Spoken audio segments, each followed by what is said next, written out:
Salam, hər vaxtınız xeyirli olsun. Bu gün sizinlə əmas alt sistemində müəyyən əməliyyatların icrası qaydasına baxacağıq. Ümid edirəm hər kəsə faydalı olar. Əmas alt sistemi, əmək məşğulluq alt sistemi sözündən yaranmış abreviaturadır. Bu sistem bizdə işə götürənlərə icazə verir ki, orada müqavilə bağlanması, xitam verilməsi və digər əmək qanunvericiliyinə uyğun əməliyyatları icra edək. Ümumən bu əməliyyatların hamısı bu sistem üzərindən icra olunur.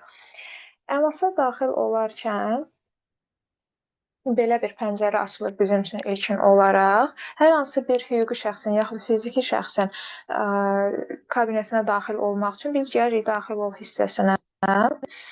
Növbəti etapda bizə daxil olmaq üçün adətən ən yaygın olan asan imza və SMA tokenləri təklif edir.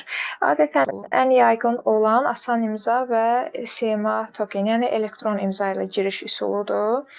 Asan imza mobil nömrədir, hansı ki, asan imza xidməti aktivləşdirilir o nömrədə və işə götürən bu nömrə vasitəsilə elektron olaraq sənədləri imzalayır. Daxil olmaq üçün bu formada bizim üçün bir səhifə açılır. Bu hissədə mobil nömrəni yazırıq. Prefix hissəsi, yəni 050-051 hansı mobil operatora aid olmağı ayrıca xanadadır. ID kodu adətən işə götürənin təvəllüdü, yəni doğum tarixi üzərindən formalaşan kod olur. Deyək ki, işə götürən səlahiyyəti olan adamın doğum tarixi 1 yanvar 1990-cı ildir. Buradakı kod olur 010190. 6 rəqəmli formada ID kodumuz təyin olunur. Müəyyən hallarda fərqli kod da ola bilər. Daxil olduqdan sonra ilkin açılan sistem, ilkin səhifə bu formadadır. Hüquqi şəxsə yaxud fiziki şəxsin hesabına daxil olduqda asan imza kimin adınadırsa, səlahiyyətli şəxs kimdirsə, onun şəxsi səhifəsi açılır. Biz buradan işə götürən hesabına daxil olmaq üçün gəlib hesabı dəyiş hissəsindən daxil olmaq istədiyimiz kabineti seçirik. Ola bilər ki, bir asan imzaya bir neçə hüquqi yaxud fiziki şəxs bağlı olmuş olsun. Əməliyyatı hansının üzərində icra edəriksə, onu seçib daxil oluruq. İşə götürən hesabına daxil olduqdan sonra isə artıq ilkin açılan səhifə bu formadadır. Müəyyən bildirişlər var burada. Müəyyən əməliyyatlara keçid üçün birbaşa qısa yollar var, hansı ki, menyudan gələndir bunlar. Hər biri burada göstərilən əməliyyatların hər biri əmək müqaviləsi yarat, xitam əmri yarat. Bu hissədə menyuda var. Ən çox istifadə olunanlar burada əsas səhifədə qısa yol şəklində yerləşdirib. Əlavə olaraq əmək müqaviləsi, ştatlar və işçi məlumatları ilə bağlı aşağı hissədə statistik məlumatlar görə bilərsiniz. Biz bu gün baxacağıq ilkin olaraq ştatın yaradılmasına. Biz bir əmək müqaviləsini bağlamaq üçün prosesi bu formada aparırıq. Əvvəlcə ştatı yaradırıq, yəni vəzifəni, daha sonra bununla bağlı vakansiya elan edirik, daha sonra əmək müqaviləsini bağlaya bilərik. Vakansiyanın verilmədiyi hallar var. Bizim bu təqdim elədiyimiz vakansiya qanunvericiliyə uyğun olaraq məşğulluq haqqında qanun 18.3-cü bəndi ilə. Biz boşalan və yeni yaradılan iş yerləri ilə bağlı müvəffəq dövlət orqanına, yəni məşğulluq agentliyinə elektron qaydada məlumat verməliyik. Biz o hallarda vakansiya yaratmırıq ki, ştat açmağımıza baxmayaraq. Məsələn, müəssisə daxilində əməkdaşın vəzifəsi dəyişdirilir. Deyək ki, sizin bir mütəxəssisiniz var. Biz onun vəzifəsini dəyişib aparıcı mütəxəssis eləmək istəyirik. Qaydalar gərəyi biz öncəliklə bu dəyişikliyi icra etmək üçün ştat yaradaq.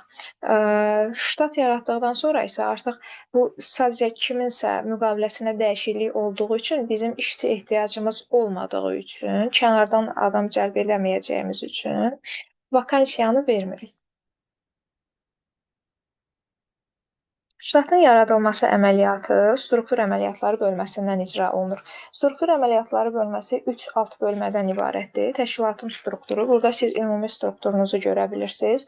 Struktur dediyimiz müəssisələrin sərbəst formada qurduğu Departamentlər, bölmələr, şöbələr, onların daxilindəki vəzifələr, bütün bu məlumatların olduğu hissədir. Təşkilati struktur üzrə ştat məlumatları bölməsindən gəlib faktiki sizdə mövcud olan vəziyyəti bir cədvələ çəkib informasiya üçün görə bilərsiniz. Deyək ki, sizə hər hansı bir məlumat toplusu lazımdırsa, yuxarı hissədən siz baxış yaxud digər əməliyyatları icra edə bilərsiniz, silmək yaxud əlavə etmək. Aşağı hissədən isə ümumi siz bir məlumatı götürə bilərsiniz. Buradan bunu cədvələ də çəkmək olur. Bu bölmədə, struktur əməliyyatları bölməsində ikinci hissə olan işə götürən qismində vəzifəli şəxsin qeydiyyatı yerindən işə götürən qismində səlahiyyətlər kimə verilibsə, o adamların qeydiyyatını edirik. Bu nə deməkdir? Əmək müqaviləsi bağlayanda, yaxud dəyişiklik edəndə, yaxud hər hansı bir digər əmr verilməsi zamanı əməliyyatları icra edəndə imza səlahiyyəti kimdədirsə, vəzifəli şəxs olaraq onu kim icra eləyirsə, həmin şəxsi elektron olaraq burada qeydiyyata alırıq. Bizim giriş üçün istifadə etdiyimiz asan imza vasitəsilə əməliyyatın icraları da bu formada icra edilir. Biz giriş üçün hər zaman PIN-1 kodu vasitəsilə daxil oluruq bu müəyyən sistemlərə giriş üçündür. Amma imza səlahiyyəti əməliyyatın imzalanması PIN-2 kodunun təsdiqi ilə həyata keçirilir. Burada da biz qeyd edə bilirik ki, hansı asan imzada, yaxud ümumiyyətlə bir asan imzaya bir neçə əməkdaşı qeyd edə bilərik vəzifəli şəxs qismindəki müəyyən əməliyyatları o icra eləsin. Biz gəlirik ştatın yaradılmağı üçün təşkilatın strukturu bölməsinə. Burada biz qüvvədən düşmüş və faktiki qüvvədə olan strukturlarımızı görə bilərik. Bu hissədə bizə təqdim eləyir ştatlara baxış və ştat əlavə et bölməsi. Ştatlara baxış eləyərək üzərində olduğunuz struktur vahidindəki faktiki mövcud olan ştatlarınızı görə bilərsiniz. Ştat yaratmaq üçün gəlib deyirik ki, ştat əlavə et. Bizə 2 mərhələli bir proses üçün ilkin pəncərəni açır.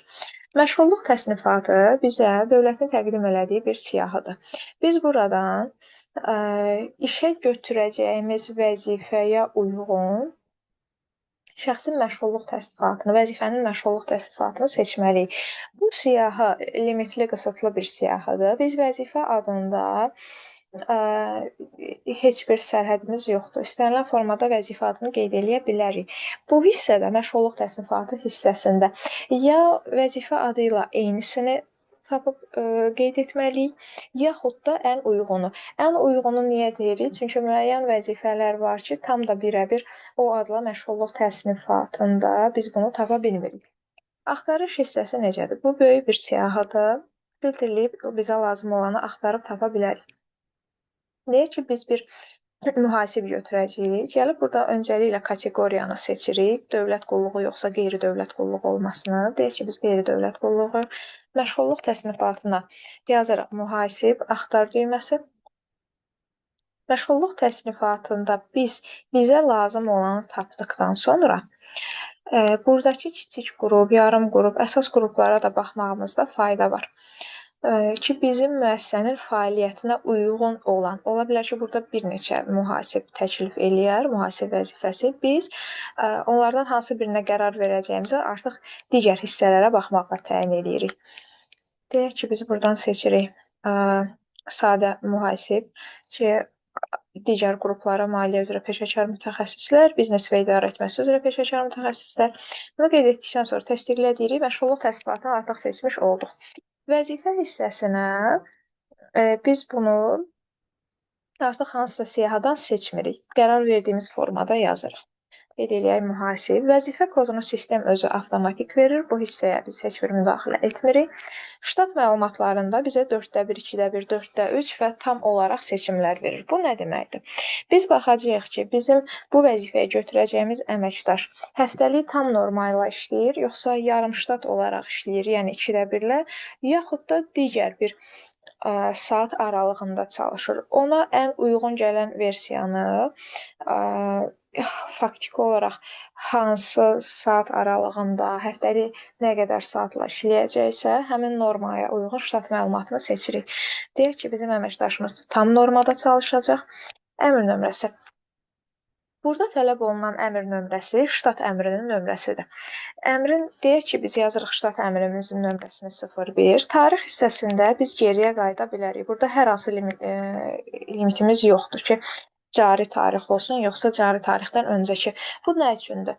Qaydalar gərəyi burada tələb olunan əmr ştat əmridir. Ştat əmrini biz cari gündə yazmaya bilərik. Praktik olaraq tətbiq olunan adətən şirkətlər, müəssisələr ştat əmrlərini ilin əvvəlində yaxud hər növbəti il üçün ilin sonunda təsdiqləyirlər ki, növbəti il üçün bizdə nəzərdə tutulan əməkdaş sayı bu qədərdir, vəzifə bu qədərdir, əmək haqqı fondu təyin olunan bu qədərdir. Biz həmin o ştat əmrini əsas gətiririk ki, deyək ki, mən ilin sonunda təsdiqləmişəm ki, növbəti il üçün bizdə 5 nəfər mühasib əməkdaşımız lazım olacaq, amma faktiki şirkətdə o ştat sayını tutan 2 nəfər var. Mən bunu nə vaxt təsdiqləmişəmsə bunu, indi həmin o əmrin əsasında mən bir əməkdaş cəlb eləyirəmsə, həmin vaxt verdiyim əmrin nömrəsi və tarixini qeyd eləməliyəm bura. Praktikada müəyyən müəssisələr var ki, ştat cədvəlini hazırlamırlar hansısa dövrdə və olur ki, bura işə qəbul əmrinin nömrəsini işləyirik. İşə qəbul əmri də o əmr kateqoriyasındandır ki, biz onu əməliyyatdan öncə yaza bilmərik. Ümumən işə qəbulun əmrinin yazılması mütləq deyil, yazmasaz olar, yazılmasa olar. Yazdığımız təqdirdə də müqaviləni bağladığımız vaxt həmin gün biz bunu yaza bilirik. Müqavilənin bağlanması ilə eyni gündə yazılır işə qəbul əmri. Öncədən yazmağımıza qanunvericilik icazə vermir. Bu da tənzimlənir Əmək Məcəlləsinin 81-ci maddəsi ilə. Biz deyək ki, ştat əmrimiz olub 01 nömrəli və biz bu ştatı təsdiqləmişik sentyabr ayının 2-sində. Ştatda olub-olmamağı, bəli, xeyir olması, bu adətən dövlət müəssisələrində yayğındır ki, hansı əməkdaşları ştatdan kənar götürürlər. Bildiyimiz özəl müəssisələrdə normal praktikada istifadə edərkən adətən həmişə bəlini seçirik. Ştat əmri özəl müəssisələrdə, kiçik orta sahibkarlıqda nə zaman lazım olur, əgər təyin edilməyibsə, yazılmayıbsa, müəyyən кейslərdə bu tələb olunur. Məsələn, biznes kreditləri götürülən vaxtı elə banklar var ki, bunu tələb edirlər. Yəni, yazılması praktikada əslində yayğındır. Ştat sayı bizdə bu vəzifədən, bu şərtlər altında, yəni məşğulluq təsnifatı belə olan, vəzifə adı belə olan və ştat məlumatları tam olan, hansı ki, biz deyirik ki, bu əməkdaş tam qrafiklə çalışacaq bizim üçün.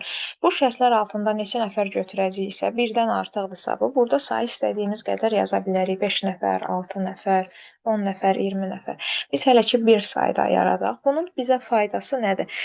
Biz hər dəfə əməkdaş götürəndə prosedur gərək öncəliklə ştatı yaradaq, vəzifəni yaradaq ki, biz həmin yerə müqavilə bağlayaq. Vaxt qənaəti üçün biz burada deyək ki, 10 nəfər üçün biz ştat yaradacağıqsa, bunun hamısını bir-bir yaratmaqdansa gəlib bir dəfəyə 10 yazıb bir dəfəyə aça bilərik. Bir yazıb irəli deyirik. Növbəti etapda bizə əlaqəli qurum məlumatları istəyir. Əlaqəli qurum məlumatları bu hissə nə vaxt doldurulur? Əgər biz özümüzdən yuxarı quruma tabeyiksə, əgər heç bir tabeçilik yoxdursa, əməliyyatlar ilə birbaşa bu vöyün üzərindən gedirsə, bizim başqa bir vöyünə bağlılığımız yoxdursa, bu hissəni doldurmağa ehtiyac yoxdur. Deyirik, yadda saxla. Müvəffəqiyyətlə əlavə edildi. Bu hal-hazırda bizdə ştatda qaralamadadır. Ştatlara baxış deyib, gəlib hər birinə baxa bilərik. Burada bizim üçün ştat məlumatları təsdiqlənib, təsdiqlənməyib, həmin ştatda işçi var, yoxsa yox və bu kimdir, hansı vəzifədədir. Bu kimi informasiyalar bizdə görünür. Bizim indi yaratdığımız ştat hansı ki, mühasib vəzifəsidir, təsdiqlənməmiş statusundadır. Təsdiqlənməmiş statusunda olan ştatlar üçün Biz vakansiya verməyə ehtiyacımız yoxdur. Təsdiqləndikdən sonra biz artıq növbəti mərhələyə keçid edə bilirik. Təsdiqlənməmiş ştatlarda da biz müqavilə bağlaya bilmirik. Bu aktiv boş yer kimi görünmür bizdə hal-hazırda. Təsdiqləmək üçün gəlib buradan təsdiqləmək istədiyimiz ştatı seçirik. Aşağıda bizə seçim verir ki, ştatları təsdiqlə. Bu əməliyyatı icra edir. Artıq ştatımız təsdiqləndi.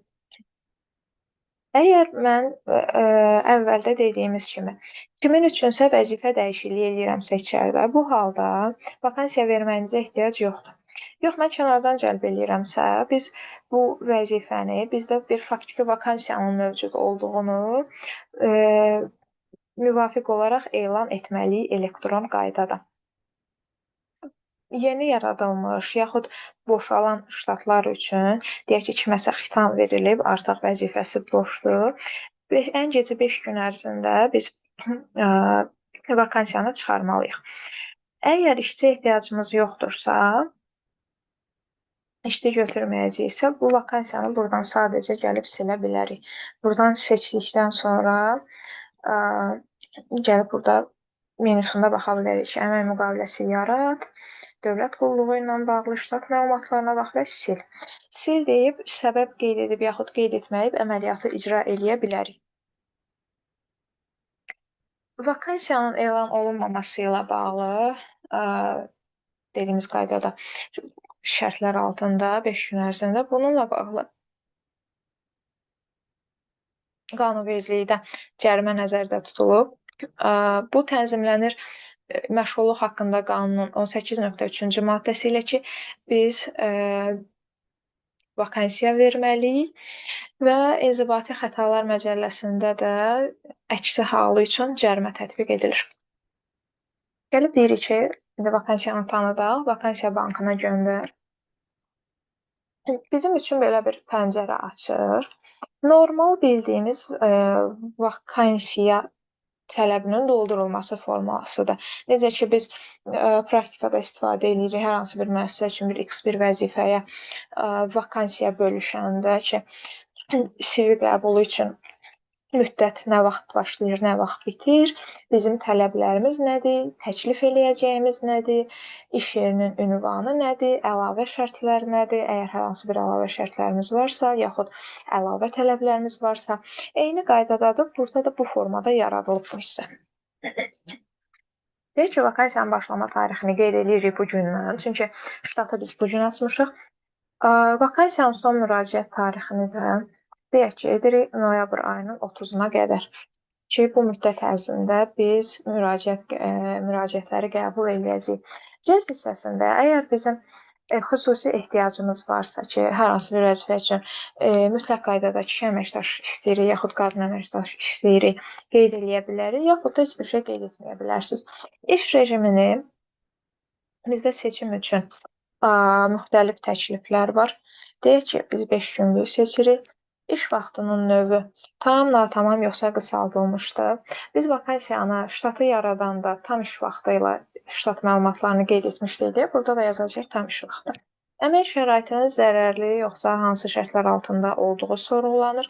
Deyirik ki, normaldır. Əməyin ödənilməsi şərtlərini istəyir. Qeyd edək, məsələn, vaxtımız, işin başlama bitmə saatlarını, bizdən işlə bağlı, ümumiyyətlə, bu vəzifə ilə bu hissədə detallı məlumatlar istəyir.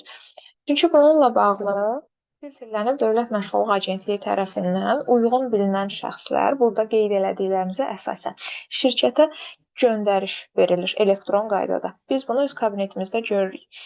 Ya oradan cəlb edə bilərik, əməkdaş gələn göndərişlər arasından kimisə seçib, uyğun olmadığı təqdirdə də, uyğun görmədiyimiz halda da imtina verməliyik.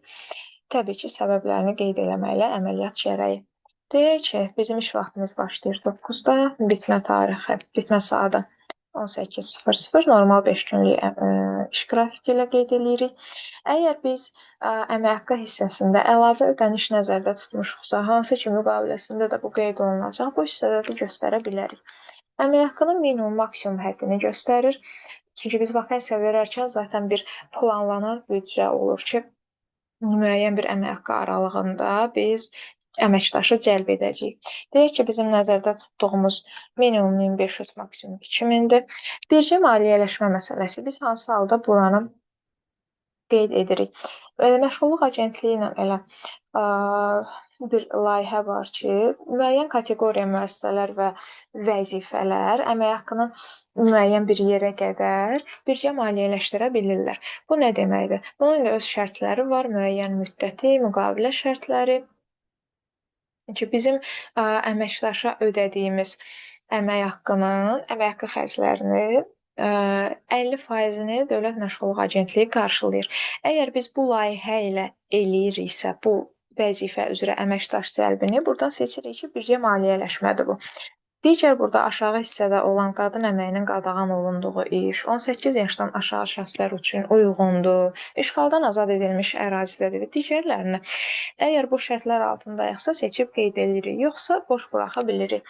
Bu hissədə biz əlaqə nömrəsi, e-mail poçt ünvanı və veb-sayt yerləşdirməliyik ki, bu vakansiyanı görən, müraciət etmək istəyən şəxslər bizimlə necə əlaqə saxlasınlar. Deyək ki, bura nümunə bir formada yazırıq, sadəcə boş olmasın. Göstərmək üçün sizə. Normalda biz bura şirkətdən əlaqə nömrəsi, e-mail poçt ünvanı, nəyi qoymaq istəyiriksə qeyd edirik. Faktiki iş ünvanı bölməsi. Biz bu faktiki olaraq işin harada olduğunu qeyd eləməliyik. Deyək ki, bu Bakı şəhərindədir. Xüsusi bir ünvandakı bu əməkdaş harda əyləşəcək, öz əmək funksiyalarını hardan icra eləyəcək, həmin ünvanı yazır. Deyək ki, qeyd edək bunu Xətai rayonu. Daha sonra gəlirik tələblər hissəsinə. Tələblərdə bizə burada verilən bir seçim var. Sadə adı altında birləşdirilir. Bunu seçdikdən sonra aşağıda göstəricilər çıxar. Biz tələb etdiyimiz minimum yaş həddi, maksimum yaş həddini burada qeyd edirik. Deyək ki, biz mühasib üçün istəyirik minimum yaş 25, maksimum yaş 60. Təhsil səviyyəsi. Bakalavr, magistr, ümumiyyətlə yaxud ola bilər ki, bizim elan elədiyimiz vəzifə üzrə təhsil ehtiyacı yoxdur. Hər bir halda biz bir seçim edirik. Deyək ki, biz bu vəzifə üçün bakalavr təhsili istəyirik. Qeyd hissəsində məsələn yaza bilərik ki, bakalavr, okey, amma hansı ixtisas? İqtisadi yönümlü yaxud konkret olaraq maliyyə, mühasibat, uçot, audit bitirmiş hər hansı bir qeydlər keçə bilərsiniz. Mütləq doldurulmalı fana deyil. IT biliklərdə burada deyək ki, mən seçirəm Oracle SQL. Burada bilik səviyyəsini qeyd edə bilərəm. Deyək ki, yazırıq əla. Mən əlavə bir proqram biliyi də əlavə etmək istəyirəm. Burada əlavə et düyməsindən gəlib seçmək istədiyim hissələri qeyd edə bilərəm.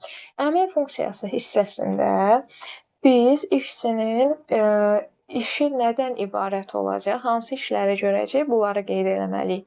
Normal bildiyimiz vakansiya çıxarılan zaman qeyd olunan ki, hansı ki, işçinin əmək funksiyası nə olacaq, həmin qeydləri burada da eyni qaydada yazırıq. Dil bilikləri hissəsində də yenə yuxarıdakı IT bilikləri kimi biz seçib qeyd edə bilərik ki, bizim belə bir dil bilikləri tələblərimiz var. Rus dilini bilsin, ingilis dilini bilsin, hansını hansı səviyyədə bilsin. Fərdi göstəricilər hissəsində də deyək ki, qərar vermə bacarığını istəyirik yaxşı səviyyədə, məsuliyyətli olmağını istəyirik, tənqidi düşüncəsi olsun. Hansılara ehtiyac görəriksə qeyd edə bilərik, yaxud boş saxlaya bilərik. Növbəti etapda müvafiq sahə üzrə iş təcrübəsi tələb ediriksə, nə qədər, minimum nə qədər tələb etdiyimizi yazırıq. Yoxdursa, heç bir şey qeyd etmirik. Deyək ki, biz bu vəzifə üçün minimum 1 il tələb istəyirik. Fəaliyyətin təşkili üçün əlavə tələblər. Ola bilər ki, bizdə bir, deyək ki, sürücü vəzifəsi olacaq. Biz onun üçün əməkdaş cəlb edirik. Tələb kimi qoyuruq ki, özünün bir avtomobili olsun, bunu istifadə etsin. Yaxud hər hansı bir başqa bir avadanlıq. Deyək ki, elə mühasibdə istəyəcək ki, notebook, öz notebooku ilə olsun. Onu qeyd edə bilərik. Sertifikatlar hissəsində də eyni qaydada tələb ediriksə, bizim vakansiyaya uyğun tələblər qoyulubsa, bunu qeyd edirik. Yadda saxla dedikdən sonra bu vakansiya artıq təqdim edilmiş olacaq, düşəcək bazaya bizim müəssisənin adından. Yaxud fərdi sahibkarın adından artıq bu aktiv iş yeri kimi görünəcək.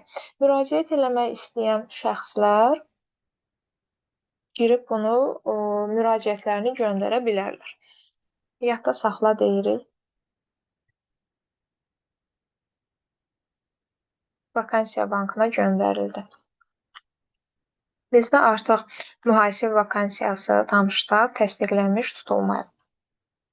Biz burada əməkdaş işə qəbul etdikdən sonra artıq avtomatik olaraq vakansiya ləğv ediləcək bundan bağlı. Çünki burada bir kod altında yaradılır, vəzifə kodu və ştat kodu yaradılır. Mən gəlib bu vəzifə kodu, bu ştat koduna əmək müqaviləsi bağlayanda hər hansı bir şəxsdən artıq avtomatik olaraq vakansiyada qüvvədən düşür.